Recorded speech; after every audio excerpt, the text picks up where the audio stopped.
ಯಾವಾಗ್ಲೂ ತಂದೆ ಮಾತ್ರನೇ ಮಕ್ಳಿಗೆ ಕಲ್ಸಲ್ಲ, ಮಕ್ಕಳ ಹತ್ರ ಕೂಡ ತಂದೆ ಕಲಿತಾನೆ. ಪ್ರಪಂಚದಲ್ಲಿ ಎಷ್ಟೋ ಮಂದಿ ಮಕ್ಕಳು ತಮ್ಮ ತಂದೆ ಆಗಿರ್ಬೇಕು ಅನ್ಕೋತಾರೆ, ಆದ್ರೆ ನಾನ್ ಮಾತ್ರ ಎಷ್ಟೋ ಸಲ ನಿನ್ನ ಹಾಗಿರ್ಬೇಕು ಅನ್ಕೋತಿದ್ದೆ. ಅದ್ಯಾಕೋ ಮಕ್ಕಳ ಹಣೆ ಬರಹ ಅಪ್ಪ ಅಮ್ಮನ ಕೈನಾಗಿರಲ್ವೋ?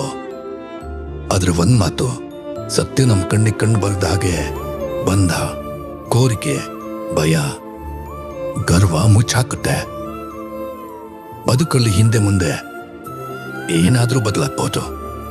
ಬದಲಾವಣೆಗೆ ಸಿದ್ಧ ಆದವನ್ಗೆ ಬದುಕಿನ ಬೆಲೆ ಗೊತ್ತಾಗುತ್ತೆ. ದಿನ ಮನುಷ್ಯನ ದೊಡ್ಡತನ 6 ಅಡಿ ವಿಗ್ರಹದಲ್ಲಿ ಇರಲ್ವೋ, 6 ಅಂಗುಳದ ನಾಲ್ಗೆ ಮೇಲೆ ಇರುತ್ತೆ. ಅದಕ್ಕೆ ಮನಸ್ಸಿಂದ ನೋಡು, ಬುದ್ಧಿಯಿಂದ ಮಾಡು. ನಿನ್ ಕೈ ಇನ್ನೊಬ್ಬರ ಕಣ್ಣೀರನ್ನ ಯಾವಾಗ್ಲೂ ಒರೆಸ್ಬೇಕು, ಆದ್ರೆ ನಿನ್ ಕಣ್ಣಲ್ಲಿ ನೀರು ಬರಬಾರ್ದು.